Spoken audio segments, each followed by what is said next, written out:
बिस्मिल्लाहिर्रहमानिर्रहीम। Previous video के अंदर हमने एंडोमेट्रियल हाइपरप्लेजिया तक मॉर्फोलॉजी को कवर कर लिया था। तो इस वीडियो के अंदर हम एंडोमेट्रियल कार्सिनोमा से स्टार्ट करने वाले हैं। एंडोमेट्रियल कैंसर या कार्सिनोमा दो टाइप का होता है, टाइप 1 टाइप 2।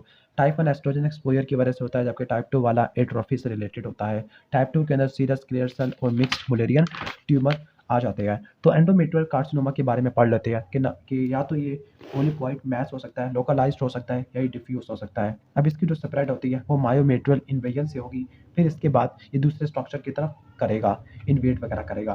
तो ये आपने बात रट्टा मार लेनी है। अब जो एंडोमेट्रियल एडिनोकार्सिनोमा होता है, इसकी मॉर्फोलॉजी के बारे में बात करें, हिस्टोलॉजिकल फीचर, तो उसको मजीद 3 हिस्टोलॉजिकल ग्रेड में डिवाइड करते हैं, वेल डिफरेंशिएटेड, मॉडरेट डिफरेंशिएटेड और पुअरली डिफरेंशिएटेड। ग्रेड 1 के अंदर वेल फॉर्म्ड ग्लैंड्स होते हैं। तो जो स्टेज 2 है, जिसको मॉडरेटली डिफरेंशिएटेड कहते हैं, इसमें वेल फॉर्म्ड ग्लैंड होगा, इसके साथ आपको सॉलिड शीट्स ऑफ सेल भी देखने को मिलता है। लास्ट में पुअरली डिफरेंशिएटेड है, जिसके अंदर 50% से ज़्यादा आपको सॉलिड ग्रोथ पैटर्न देखने को मिलेगा। मॉडरेट के अंदर 50 या 50 से कम देखने को मिलता है। ठीक हो गया।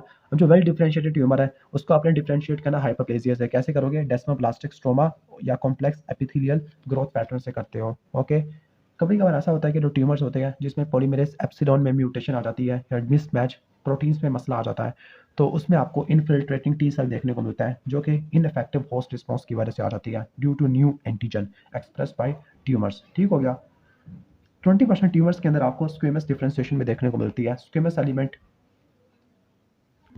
बिनाइन होते हैं अगर ये वेल डिफरेंशिएटेड एडिनोकार्सिनोमा के साथ हो, लेकिन अगर मॉडरेट या पुअरली के साथ हो तो ये मैलिग्नेंट अपीयरेंस शो करना शुरू कर देते हैं। ठीक हो गया। लेकिन जो करंट क्लासिफिकेशन सिस्टम है, वो कार्सिनोमा को ग्रेड करता है ग्लैंडुलर डिफरेंशिएशन से, स्क्वेमस डिफरेंशिएशन को छोड़ देता है। ओके। इसके बाद सीरस हमारा कैंसर है। पहले हमने पढ़ा एंडोमेट्रियोइड, अब हमारा सीरस कार्सिनोमा। सीरस कार्सिनोमा समान एट्रोफिक यूट्राइन में होता है, हाइपरप्लेजिया वाली यूट्रस के अंदर नहीं होगा। ये बल्कि ट्यूमर के मायोमेट्रियम के अंदर इन्वेट करता है। इसकी जो प्रीकर्सर है ना, उसको सीरस एंडोमेट्रियल इंट्राएपिथेलियल कार्सिनोमा कहते हैं। उसके अंदर मैलिग्नेंट सेल होते हैं जो कि रिजेंबल करते हैं सीरस कार्सिनोमा को, जो कि एपिथेलियल सरफेस पे होते हैं ओवरी की। ओके। तो जो इन्वेसिव लेजन्स होती हैं उनका पेपिलरी ग्रोथ पैटर्न होता है, सेलुलर एटीपिया वगैरह, जिसमें आपको साइटोलॉजिकल एटीपिया में high nuclear to cytoplasmic ratio, atypical mitotic figure, hyperchromasia, prominent nucleoli, ये सब चीज़ें आपको देखने को मिलती होती हैं। ठीक है। तो अगर आपने इसको एंडोमेट्रियल कार्सिनोमा से आपने डिफरेंशिएट करना है, तो आपने साइटोलॉजिकल एटीपिया देखना है। उसमें साइटोलॉजिकल एटीपिया नहीं था, इसमें साइटोलॉजिकल एटीपिया होगा। जो ट्यूमर्स होती है इस कैटेगरी के अंदर, वो सारे के सारे ग्रेड 3 के होते हैं, लेकिन उसमें ग्रेड 1, ग्रेड 2, ग्रेड 3 वगैरह किए हुए थे। ओके। सीरस कार्सिनोमा के अंदर सुपरफिशियल एंडोमेट्रियल इन्वॉल्वमेंट होती है, लेकिन यहाँ पर पेरिटोनियल डिजीज एक्सटेंसिव होता है। डैट मीन्स कि ये ट्यूबल रिगर्जिटेशन से फैलना पसंद करता है as compare to direct invasion. इसके बाद कार्सिनोसार्कोमा, जिसको मैलिग्नेंट मिक्स्ड मुलेरियन ट्यूमर कहते हैं, बल्कि होते हैं, पॉलीपॉइड होते हैं। अच्छा, ये भी बल्कि और पॉलीपॉइड थे। ओके। ये सर्विकल ओस से प्रोट्रूड करते हैं। अब इनके अंदर एडिनोकार्सिनोमा होता है, लाइक एंडोमेट्रियोइड, सीरस या क्लियर सेल होता है। इसके साथ आपको मैलिग्नेंट मीजेनकाइमल या सार्कोमेटस एलिमेंट देखने को मिलता है, यानी मीजेनकाइमल और एडिनोकार्सिनोमा इन दोनों का मिक्सचर होता है यहाँ पर। यानी यहाँ पर ट्यूमर के अंदर एपिथेलियल और मीजेनकाइमल कंपोनेंट होते हैं। जो सार्कोमेटस कंपोनेंट होता है वो एक्स्ट्रा यूट्राइन टिश्यू को रिजेंबल करता होता है। अब इसकी जो मेटास्टेसिस होती है वो सिर्फ एपिथेलियल कंपोनेंट से ही होती है। ओके। अब इसके बाद ट्यूमर ऑफ स्ट्रोमा होता है, ट्यूमर्स ऑफ मायोमेट्रियम है। ओके। तो जो ट्यूमर्स ऑफ मायोमेट्रियम है, इसके अंदर आपने क्या पढ़ना है, तो इसमें लियोमायोमा और लियोमायोसार्कोमा होता है। तो जो लियोमायोमा होता है, ग्रॉसली बात करें तो ये शार्पली सर्कमस्क्राइब्ड होता है, डिस्क्रीट होता है, फर्म ग्रे वाइट ट्यूमर्स होते हैं, नोड्यूल्स बनाते होते हैं जो कि पेल्विस को फिल कर देती है। ये मायोमेट्रियम के अंदर होती है, खासतौर पर बॉडी ऑफ यूट्रस के अंदर होती है। अगर ये मायोमेट्रियम के अंदर हो तो उसको इंट्राम्यूरल कहते हैं। एंडोमेट्रियम से नीचे पड़ा हो तो सबम्यूकोजल, या सिरोसिस से नीचे हो तो सबसिरोसिस कहते हैं। अब इनकी होल्ड अपीयरेंस होती है जिससे आप इसको आइडेंटिफाई कर जाते हैं। अब लियोमायोमा की हिस्टोलॉजी की बात करें तो उसमें आपको बंडल्स ऑफ स्मूथ मसल देखने को मिलते हैं जो कि नॉर्मल मायोमेट्रियम को रिजेंबल करते हैं। Uniform in size and shape होती है, ओवल न्यूक्लियस वगैरह सब चीज़ें होती है। माइक्रोटिक फिगर रिलेटिवली कम होती है। मॉर्फोलॉजिकल फीचर्स के बारे में बात करें तो बिजार न्यूक्लियस होता है, जिसमें न्यूक्लियर एटीपी या जाइंट सेल सेलुलर मायो होता है। ठीक है। दोनों के केस में लो माइटोटिक इंडेक्स है। अब लो माइटोटिक इंडेक्स है, इससे आप बिनाइन ट्यूमर को लियोमायोसार्कोमा से डिफरेंशिएट कर देती है। ओके। एक इसका रेयर वेरिएंट है जिसको बोलते हैं इंट्राविनस लियोमायोमेटोसिस। अब जो इंट्राविनस लियोमायोमेटोसिस है, ये यूट्राइन लियोमायोमा होता है जो कि वेसल के अंदर घुस जाएगा और ये हेमाटोजिसली स्प्रेड करता होता है, like inferior vena cava right atrium को इन्वॉल्व करेगा। इसका एक और वेरिएंट है जिसको बोलते हैं हम डिससेमिनेटेड पेरिटोनियल लियोमायोमेटोसिस। अब इसमें मल्टीपल स्मॉल पेरिटोनियल नोड्यूल्स होते हैं, ओके, बिनाइन होता है। अब लियो सार्कोमा यूट्रस के अंदर इन्वॉल्व करता है, दो पैटर्न होते हैं, बल्कि या पोलिपॉइड। याद करना कि बल्कि पोलिपॉइड हमने सीरस के अंदर भी पढ़ा था और कार्सिनोसार्कोमा के अंदर भी पढ़ा था। अब इनके अंदर साइटोलॉजिकल एटीपिया होता है, लाइक ये वेल डिफरेंशिएटेड से हाई डिफरेंशिएटेड हो सकते हैं। अब लियोमायोमा से आपने डिफरेंशिएट करना तो तीन चीज़ें हैं, न्यूक्लियर एटीपिया, माइटोटिक इंडेक्स और ट्यूमर नेक्रोसिस। इन तीन चीज़ों को आप देखते होते हैं, ओके। अब एक्सेप्शन को हम छोड़ देते हैं, लेकिन अगर आपको 10 या से ज़्यादा माइटोसिस देखने को मिले पर 10 हाई पावर फील्ड, तो उसका मतलब मैलिग्नेंसी है, खासतौर पर अगर साइटोलॉजिकल एटीपिया और नेक्रोसिस में देखने को मिल रहा है। लेकिन अगर ट्यूमर के अंदर साइटोलॉजिकल या न्यूक्लियर एटीपिया है, बड़े बड़े सेल है, 5 माइटोसिस है, तो उससे भी आप डिफरेंशिएट कर सकते हो कि ये मैलिग्नेंसी को इंडिकेट करता होता है। अब इसके रेयर एक्सेप्शन ये है कि कभी कभार लियोमायोमा में माइटोटिक फिगर देखने को मिल सकते हैं, तो आपने डिफरेंशिएट करना होता है, ओके। तो इसके बाद ओवरी वाला टॉपिक है। तो पहला है नॉन नियोप्लास्टिक और फंक्शनल सिस्ट होती है, इसको छोड़ देते हैं, इंपॉर्टेंट नहीं है, ट्यूमर्स की तरफ आ जाते हैं। तो पहला है एपिथेलियल ट्यूमर्स। तो एपिथेलियल ट्यूमर में सीरस ट्यूमर होता है। सीरस ट्यूमर का रट्टा मान लेने के सीरस ट्यूमर बायलैटरल होते हैं, इनमें सैमोमा बॉडी आपको देखने को मिलती है। तो जो सीरस ट्यूमर होते हैं इसमें आपको मल्टीसिस्टिक लीजन देखने को मिलती है। मल्टीसिस्टिक लीजन के अंदर पैपिलरी एपिथेलियम होती है। पैपिलरी एपिथेलियम के किसके अंदर होती है? फाइब्रस वाल्ड सिस्ट के अंदर होती है, दिस इज कॉल्ड इंट्रासिस्टिक। या फिर पैपिलरी एपिथेलियम या मैस निकल रहा होता है ओवरी की सरफेस से, जिसको एक्स्ट्रासिस्टिक कह सकते हैं। अब जो बिनाइन ट्यूमर्स होते हैं, मैलिग्नेंट और बॉर्डर लाइन, बिनाइन के अंदर स्मूथ ग्लिस्टरिंग सिस्ट वाल होती है, कोई एपिथेलियम की थिकनिंग नहीं होती और कोई पैपिलरी प्रोजेक्शंस वगैरह या स्मॉल पैपिलरी प्रोजेक्शन होती है, ओके। बॉर्डर लाइन के अंदर आपको पैपिलरी प्रोजेक्शन देखने को मिलती है, ठीक हो गया।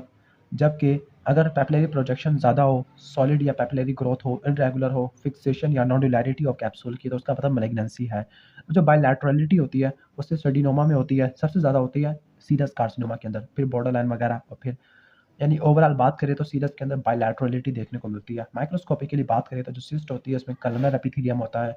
बिनाइन ट्यूमर के अंदर जो एपिथेलियल सेल्स होते हैं उनके अंदर अबंडेंट सिलिया होता है और माइक्रोस्कोपिक पैपिले देखने को मिलते हैं। बॉर्डर लाइन के अंदर कॉम्प्लेक्सिटी बढ़ जाती है पैपिले की, एपिथेलियम की स्ट्रेटिफिकेशन हो जाती है, न्यूक्लियर एटीपिया होता है लेकिन इन्वेजन नहीं होती, ओके। तो जो एपिथेलियल सेल्स होते हैं वो पैपिलरी पैटर्न के अंदर ग्रो करते हैं, this is called micro papillary carcinoma, जो कि लो ग्रेड सीरस कार्सिनोमा की तरफ चला जाता है। अब हाई ग्रेड सीरस कार्सिनोमा होता है, उसको किस तरह से डिस्टिंग्विश करना है, इसमें ज़्यादा कॉम्प्लेक्स पैटर्न होगा, इन्फिल्ट्रेशन या आपको इन्वेजन वगैरह देखने को मिल सकती है। इसके अलावा आपको सैमोमा बॉडी देखने को मिलती है। नेक्स्ट हमारा म्यूसिनस कार्सिनोमा। म्यूसिनस कैसे डिफर करता है? म्यूसिनस के अंदर सर्फेस ऑफ ओवरी इन्वॉल्व नहीं होती, सीरस के अंदर इन्वॉल्व होती है और ये बायलैटरल इतने ज़्यादा नहीं होते। म्यूसिनस के अंदर भी सिस्टिक मैसेज होती है, ओके, 25 केजी से भी ज़्यादा होती है। मल्टी लोकुलेटेड ट्यूमर्स होती है, जिलेटिनस फ्लूइड भरा हुआ होगा जिसमें ग्लाइकोप्रोटीन है। माइक्रोस्कोपिकली बात करें तो बिनाइन के अंदर टाल कलर सेल्स होते हैं, एपिकल म्यूसिन होगा लेकिन उसमें सिलिया नहीं होगा, उसमें सिलिया और पैपिला वगैरह देखने को मिलते होते थे। बहुत सारों के अंदर गैस्ट्रिक इंटेस्टिनल टाइप और डिफरेंशिएशन देखने को मिलती है, कुछ के अंदर आपको एंडोसर्विकल डिफरेंशिएशन देखने को मिलती है। बॉर्डर लाइन के अंदर और सिस्टेडिनोमा में क्या डिफरेंस होता है? बॉर्डर लाइन और इसके अंदर क्या होता है? Epithelium stratification, tufting, papillary glandular pattern देखने को मिलता है, ठीक हो गया। जबकि म्यूसिनस कार्सिनोमा बात करें तो इसमें कॉन्फ्लुएंट ग्लैंडुलर ग्रोथ देखने को मिलती है जो कि एक्सपेंसाइल होता है। कुछ आउटर्स इसको इंट्रापिथियल कार्सिनोमा भी कहते हैं, जिसमें सेलुलर एटीपिया नहीं होता और इसके अलावा इन्वेसिव सेलुलर एटीपिया होता है लेकिन इन्वेसिव कंपोनेंट नहीं होता, ओके। इसके बाद हमारा है एंडोमेट्रियाइट ओवेरियन कार्सिनोमा। अब एंडोमेट्रियाइट और सीरस और म्यूसिनस में क्या फ़र्क होता है? एंडोमेट्रियाइट में ट्यूबुलर ग्लैंड्स होते हैं, एंडोमेट्रियाइट कार्सिनोमा सॉलिड या सिस्टिक एरियाज के साथ होता है, ओके। बायलैटरलिटी होती है, ओके। लो ग्रेड ट्यूमर्स होते हैं जो कि एंडोमेट्रियल ओरिजिन को रिजेंबल करते हैं। क्लियर सेल को छोड़ दो। इसके बाद ट्रांजिशनल सेल कार्सिनोमा ब्लैडर के एपिथेलियम को रिजेंबल करते हैं, खासतौर पर ब्रेनर ट्यूमर्स होती है। इसके बाद आ जाते हैं टेराटोमा। तो जो टेराटोमा होता है बिनाइन मैलिग्नेंट और, ठीक है, तो जो बिनाइन टेराटोमा होता है 10 से लेकर 15% के केस में बायलैटरल होता है। अच्छा, जर्म सेल को कैंसर को दो में डिवाइड करते हैं, डिसएमिनोमा और एम्ब्रियोनल कार्सिनोमा। एम्ब्रियोनल कार्सिनोमा को मजे दो में डिवाइड करते हैं, extra embryonic structure, embryonic structure. Embryonic structure बनाने वाला टेराटोमा होता है मैच्योर टेराटोमा, जबकि एक्स्ट्रा एम्ब्रियोनिक के अंदर यॉर्क साइट ट्यूमर और नॉन गेस्टेशनल कोरियो कार्सिनोमा आ जाता होता है, ओके। बिनाइन के अंदर आपको यूनिलॉकुलर सिस्ट देखने को मिलती है, हेयर या सिबेशियस मटेरियल होता है। सेक्शन करने पर आपको पतली सी दीवार होगी जिसमें ओपैक डर्मिस लाइन होगा, ओके, और प्रोट्रूडिंग हेयर शाफ्ट भी आपको देखने को मिलता है। माइक्रोस्कोपिकली बात करें तो जो सिस्ट की वाल होती है इसमें स्ट्रेटिफाइड स्क्वेमस एपिथेलियम होता है जिसमें अंडरलाइन सेबेशियस ग्लैंड वगैरह सब चीज़ें आपको देखने को मिलती है। डर्माइड सिस्ट इसकी एक क्लासिकल एग्जांपल होती है, ओके। इसके बजाय सेमिनोमा जो कि मेल में सेमिनोमा को रिजेंबल करता होता है, इसमें solid yellow white grey pink message होते हैं, सॉफ्ट फ्लैशी होते हैं। सेमिनोमा की तरह इनमें भी वेजिकुलर सेल होता है, क्लियर साइटोप्लाज्म होता है, डिफाइंड बाउंड्रीज होती है। ओके, नॉन केजिएटिन ग्रैनुलोमा भी होता है इनके अंदर। इसके बाद ग्रैनुलोसा थिकस और ट्यूमर है। तो ये यूनिलैटरल होते हैं, बायलैटरल नहीं होते, इनकैप्सुलेटेड होते हैं। ओके, माइक्रोस्कोपी के लिए बात करें तो ये क्यूबाइडल होते हैं, शीट्स होती है इनके अंदर, और इनके अंदर कॉलेक्शनल बॉडी होती है, एसिडोफिलिक मटेरियल। ओके, तो ऑलमोस्ट हमने फीमेल जेनिटल ट्रैक की मॉर्फोलॉजी को रिवाइज कर लिया है। वीडियो अच्छी लगी है तो वीडियो को लाइक कर देना, चैनल पर नहीं हो तो सब्सक्राइब कर देना।